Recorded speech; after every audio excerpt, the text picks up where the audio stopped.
আসসালামু আলাইকুম, সবাইকে শুভেচ্ছা জানাচ্ছি। মাসুম মাহবুব দেখছেন ওপেন দ্য ইউটিউব চ্যানেল এবং মাসুম মাহবুব ফেসবুক পেজ। বাংলাদেশ নিয়ে একটা ভয়ঙ্কর ষড়যন্ত্র শুরু হয়ে গেছে।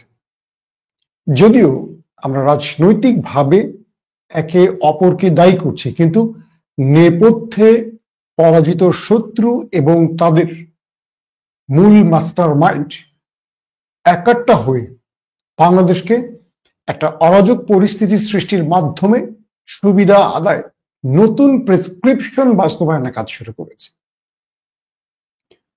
হঠাৎ করে বাংলাদেশে চাঁদাবাজ শব্দটির এত ব্যবহার কেন? কেন সোহাগকে প্রকাশ্যে দিবালোকে এত নির্মমভাবে হত্যা করা হবে?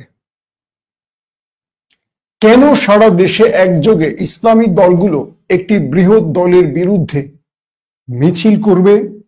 কেন সবচেয়ে নির্যাতিত রাজনৈতিক নেতা তারেক রহমানের বিরুদ্ধে এত অশ্লীল নোংরা ভাষায় স্লোগান উঠবে? চাঁদাবাজদের নেপথ্যে কারা আছেন? এর দায় কতটুকু বিএনপির? পুলিশ প্রশাসন সব দেখছে কেন? কেন সরকার কিছু কিছু ক্ষেত্রে নমনীয়তা দেখাচ্ছে? কেন সরকার আসামি ধরার ক্ষেত্রেও গড়িমসি করছে? অনেক রকম প্রশ্ন এভাবে উঠে আসছে। দেশকে নিয়ে যে ষড়যন্ত্র হচ্ছে এটা কম বেশি বুঝতে পারছি, কিন্তু কারা, কিভাবে, কেন ষড়যন্ত্র করছে এটা হয়তো আমরা অনেকে বুঝি না। চলেন এই পুরো বিষয়গুলো আজকের এই লাইভ সেশনে তুলে ধরার চেষ্টা করব। আমি অ্যাজ একজন কি বলবো যে সাংবাদিক হিসেবে আমি আমার পর্যবেক্ষণ তুলে ধরবো। আপনার সাথে আমার দ্বিমত হতেই পারে, কিন্তু আমি আপনার মতকেও শ্রদ্ধা করি, কারণ আমি মানি বাংলাদেশের 18-20 কোটি মানুষ নই।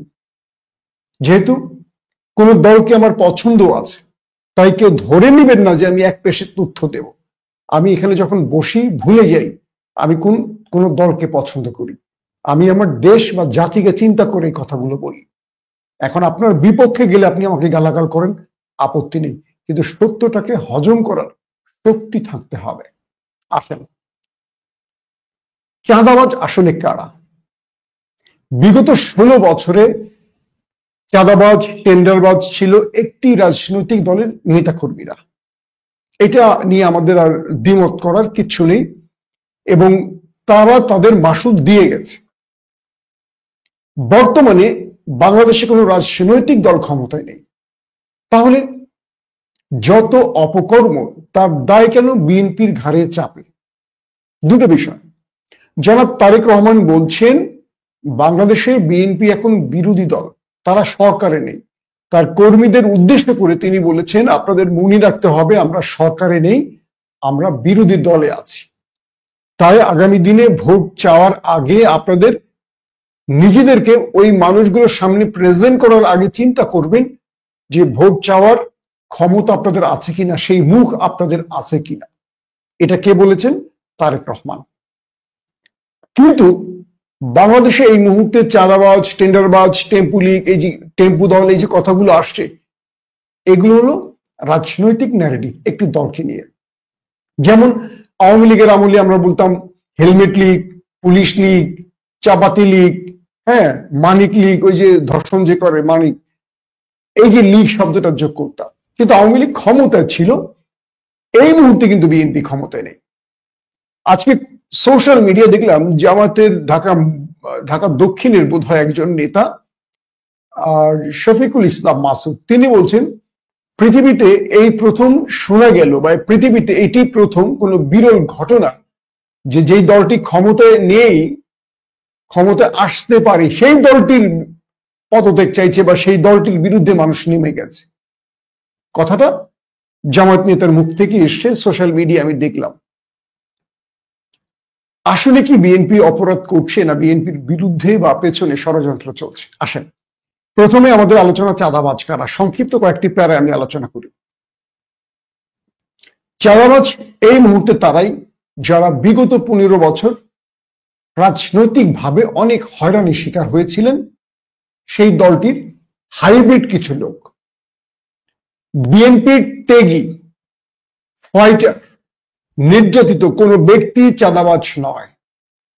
ভালো করে খেয়াল করবেন, সারা দেশে দেখেন সেই চিহ্নিত মুখগুলো, যারা বিগত 15-16 বছরে জেল জুলুম খেটেছে দলের জন্য বা দেশের জন্য বা মানুষের মুক্তির জন্য, স্বৈরাচারের বিরুদ্ধে আন্দোলন করেছে, তারা কেউ চাঁদাবাজ নয়। কিন্তু সেই দলটার মধ্যে কিছু ব্যক্তি থাকে, যে ব্যক্তিগুলো একটা দলের নিজের নামটা লিখিয়ে রাখেন, ভবিষ্যতে সেই দলটা ক্ষমতায় আসলে আঙুল ফুলে কলা গাছ হবে। অর্থাৎ চাঁদাবাজি, টেন্ডারবাজি, মারামারি, হাঙ্গামা, শুধু অর্থের জন্য, ব্যক্তিগত লাভের জন্য যারা এটা করেন, একটা গ্রুপ। 2 নম্বর, চাঁদাবাজের মধ্যে আরেকটি গ্রুপ আছে বাংলাদেশে আগামী নির্বাচনে যারা এমপি হতে চান একটি দলের, এদের কেউ কেউ 15 বছর 16 বছর তো কিছু করতে পারেননি। এই সময়টা আওয়ামী লীগ মানে প্রথমে আওয়ামী লীগের টার্গেট করে তারা এই লুটপাট চালিয়েছিল, যে আওয়ামী লীগ এখন তো পরাজিত শক্তি, ওদের কাছ থেকে যা পারো লুটে নাও। এরপর আওয়ামী লীগ যতটুকু পারছে দিছে, বা অধিকাংশ আওয়ামী লীগ তো পালিয়ে গেছে। তো যখন এই নেতারা তাদের কর্মীদের মাঠে নামিয়ে এই চাঁদাবাজি শুরু করিয়েছে, তখন এই কর্মীরা শুধু আওয়ামী লীগ না, এবার সাধারণ মানুষের ভিড়ে ঢুকে গেছে, মানে সাধারণ মানুষের ভেতরে ঢুকে গেছে। মাঝ বাজার, গরুর বাজার, এই হাট সেই হাট, লঞ্চ ঘাট, ফেরিঘাট, স্পিডবোট ঘাট, যত রকম ট্রেন, বাস, যত রকম টেম্পু স্ট্যান্ড, পৌরসভার ভেতরে, ইউনিয়নের ভেতরে, সব জায়গায় এখন চাঁদা চলছে। এখন বিষয়টা হলো, এই চাঁদাবাজ বিএনপির না বিএনপির না? এর মধ্যে বহু লোক বিএনপি করে, অনেকে আওয়ামী লীগ করতে কিন্তু বিএনপিতে ঢুকে গেছে, আবার অনেকেই আছে আওয়ামী লীগ করে, বিএনপি তাদেরকে নেপথ্যে পেট্রোনাইজ করছে। বিএনপি না, বিএনপির কিছু দুষ্ট লোকেরা। মূলত এই মুহূর্তে চাঁদাবাজের দুটো স্টেজ গেল। 3 নম্বর চাঁদাবাজ কারা? নীরব একটা চাঁদাবাজি গ্রুপ কাজ করে, এরা রাজনৈতিক শেল্টারে আছে, রাজনৈতিক নেতা আছে।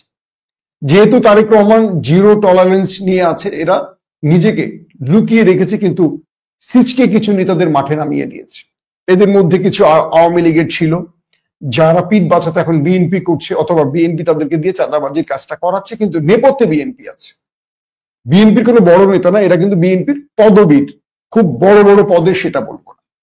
আবার বিভিন্ন জেলাতে বিএনপির পদবীধারী বড় বড় নেতারাও চাঁদাবাজির সাথে জড়িয়ে গেছে। বড় বড় অ্যামাউন্ট তারা নিচ্ছেন, আর তাদের চামচারা ছোট ছোট অ্যামাউন্টকে টার্গেট করছেন।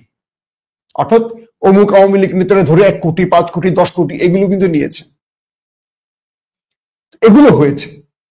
এই বিএনপির ভেতরে একটা বড় গ্রুপ আছে, যারা 15 বছর রাজনৈতিকভাবে নিজের পিঠ বাঁচিয়ে চলেছেন, কিন্তু এই সময়টা এসে তারা এখন ব্যবসা করছেন। কিন্তু যারা নির্যাতিত, জেলে গেছেন, কথাটা বারবার বলি, এদের অধিকাংশই কিন্তু এই অপকর্মের সাথে জড়িত নয়। আসেন, প্রশ্ন হলো, এই চাঁদাবাজি, সারা বাংলাদেশে যে চাঁদাবাজি বা যত টেন্ডারবাজি বা যত রকম বাজি আছে, এই বাজিগুলোর পেছনে যারা কাজ করছেন, এদেরকে আসলে সেইভাবে বিচারের আওতায় আনা হচ্ছে না কেন? বর্তমানে প্রশাসনের মধ্যে একটা ধারণা তৈরি হয়েছে, আগামী নির্বাচনে অমুক দলটা ক্ষমতায় আসবে। আবার প্রশাসনের মধ্যে আরেকটা গ্রুপ আছে, যারা ধরে নিয়েছে ওরা যত অপকর্ম করবে আওয়ামী লীগের মতো, আগামী দিনে ভোট ব্যাংকের জন্য আমাদের লাভ। খেয়াল করবেন, পুলিশের মধ্যে বিএনপি পন্থী একটা অফিসার গ্রুপ আছে, বা আওয়ামী লীগের যারা আছে, আওয়ামী লীগের রেখে যাওয়া পেতাত্তা প্রশাসনের মধ্যে, পুলিশ, ডিসি, এসপি দের মধ্যে যারা টিএনওদের মধ্যে আছেন, এই সময় তারা বিএনপিকে অনেক রকম অপকর্মের সুযোগ করে দেন। দুটো কারণে: এক, বিএনপি যে চাঁদাবাজিটা করবে তার কিছু অংশ তারা পাবেন, আওয়ামী লীগের পুলিশ কিন্তু এই মুহূর্তে তারা এসে বিএনপির সাথে যোগ সাজস করে কাজ করছেন, কারণ বিএনপি ক্ষমতায় আসবে, বিএনপিকে ম্যানেজ করছেন। তাদের লাভ দুটো: এক, তারা টাকা নিতে পারছেন আগের মতো, আবার যাতে আগামীতে যারা ক্ষমতায় আসবে তাদের নেতা কর্মীরা বোঝে এই পুলিশটা তো আমার পক্ষের লোক। পুলিশ এক ঢিলে দুটো পাখি মারছে, প্রশাসন এক ঢিলে দুটো পাখি মারছে। এক, বিএনপির নেতাদের কাছে নিজের আস্থা তৈরি করছেন, আবার চাঁদাবাজির তো ফল থানা পর্যন্ত যাবে, এটাও পাচ্ছেন। মূলত সারা বাংলাদেশে পুলিশ প্রশাসন, আমলাতন্ত্র ইউনূস সরকারের নির্দেশকে খুব একটা মেনে চলছে না, এটা সবাই জানি আমরা। তো ইউনূস সরকার ডানেই বলে তারা বামে যায়, কারণ ইউনূস সরকারের টাইম ফ্রেম বেশি দিন না। ইউনূস সরকার চলে যাবে, কিন্তু লম্বা টাইমের জন্য একটা রাজনৈতিক দল তো ক্ষমতায় আসবে, সেটা এনসিপি আসুক, সেটা কি বলবো ওয়ার্কার্স পার্টি আসুক, জাতীয় পার্টি আসুক, জামাত আসুক, বিএনপির নাম না বলি বিএনপিও আসতে পারে, বা চরমনায় হেফাজত কেউ একজন আসবে। তো যেদিকে বাতাস সেদিকেই নৌকার মাঝিরা পাল তোলে, আমাদের প্রশাসন সিস্টেমে সেদিকে এখন পাল তুলছে, যে কারণে বাংলাদেশে যত রকম রাজনৈতিক সমস্যা তৈরি হচ্ছে সেই অর্থে পুলিশ নাড়াচাড়া দিচ্ছে না। দ্বিতীয়ত, পুলিশের মধ্যে আরেকটা গ্রুপ আছে যারা হাসিনার প্রেসক্রিপশন বাস্তবায়ন করছে। সেটা কি?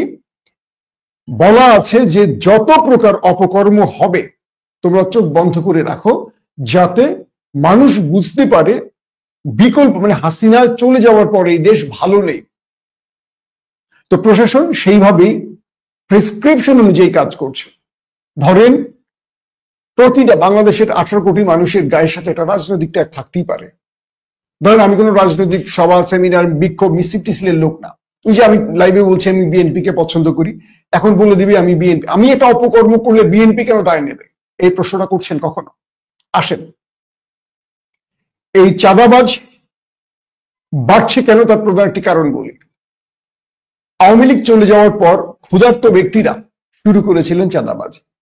প্রশাসন যেহেতু ভেঙে পড়েছে, প্রশাসন নড়বড়ে ছিল, এই সুযোগটিতে যেই যার এলাকার শক্তি বেশি সেই জায়গাটা দখল করেছে। ওই যে বলেছিলাম লঞ্চ ঘাট, ফেরিঘাট, স্পিডবোট ঘাট, বাস স্ট্যান্ড, টেম্পো স্ট্যান্ড, সব বাজার ঘাট সব দখল। এই সিস্টেমগুলো কি সরকারি বিধান আছে না ইজারা দেওয়ার? কয়টা ইজারা সিস্টেম মেনটেন করা হচ্ছে? হাসিনার আমলে যে লঞ্চ ঘাটের টিকিট ছিল 10 টাকা, সেটা এখন অনেক জায়গায় বেড়ে গেছে। স্পিডবোট ঘাটের রেট বেড়ে গেছে। বেড়ে যাওয়ার কারণে অনিয়ম শুরু হয়েছে, অনিয়ম শুরু হওয়ার কারণে প্রাণ মানে মানুষের জীবন যাওয়ার ঘটনা বাড়ছে। প্রশাসনকে এগুলো বলা হলেও প্রশাসন নীরব থাকছে। বাস, টেম্পু, এই যে শব্দগুলো আমরা বলি, এগুলো কি তারেক রহমানের কাছে এই টাকাগুলো পৌঁছায়? তারেক রহমান বলেছেন তার কর্মীদেরকে তোমরা এখান থেকে চাঁদা তুলে আমাকে দাও না। কিন্তু সব সময় আমি একটা জিনিস খেয়াল করেছি, বাংলাদেশের যত অপকর্ম হয়েছে এই অপকর্মর দায়গুলো চেপেছে কাদের ঘাড়ে? আওয়ামী লীগের নেতাদের কাছে। কখনো কেউ শেখ হাসিনার জয়কে নিয়ে কথা বলেনি, অথচ দেশটাকে লুটে পুটে শেষ করে ফেলেছে আওয়ামী লীগের পরিবার, শেখ পরিবার, কিন্তু জয়কে নিয়ে কেউ একটা কথা বলার সাহস করেনি। তারেক রহমান লন্ডনে বসে আছেন, অথচ ঢাকাতে স্লোগান হচ্ছে চাঁদা তুলে পল্টনে পৌঁছে যায় লন্ডনে। এগুলো রাজনৈতিক ন্যারেটিভ। তারেক রহমানকে রাজনীতিতে আবারও মাইনাস করার বিশাল ষড়যন্ত্র শুরু হয়েছে। আমার এত করে আলোচনায় আপনারা যেই পক্ষে বা বিপক্ষে বেছে নিয়ে এবার আসেন কিন্তু সত্য প্রেক্ষাপট নিয়ে। মিটফোর্ডে যে ছেলেটি, সোহাগ নামের ছেলেটিকে মারা হলো, চিন্তা করেন তো, এই ছেলেটিকে এত নির্মম ভাবে প্রকাশ্যে হত্যা করা হলো, ভিডিও করা হলো কেন? প্রশ্ন করেছেন? বিএনপি চাঁদাবাজি করলো, বিএনপি মারলো, সব ঠিক আছে, মানলাম। বিএনপি কি চাই এই মুহূর্তে যে তারা এইভাবে প্রকাশ্যে হত্যা করে একটা বিভৎস দৃশ্য বাংলাদেশে দেখিয়ে দলটাকে ধ্বংস করতে? অবশ্যই না। তার মানে এটা নেপথ্যে কোনো একটা উদ্দেশ্য আছে। একটা মানুষকে মারতে খুব বেশি কষ্ট করতে হয়, লোক চক্ষুর আড়ালে নিয়ে তাকে অনেক সহজেই তো মারা যায়। তাকে প্রকাশ্যে ফেলে মিটফোর্ড হাসপাতালের ভেতরে নিয়ে তার বুকের উপর পাথর মেরে মেরে মেরে মেরে এই নির্মমতার কারণটা কি?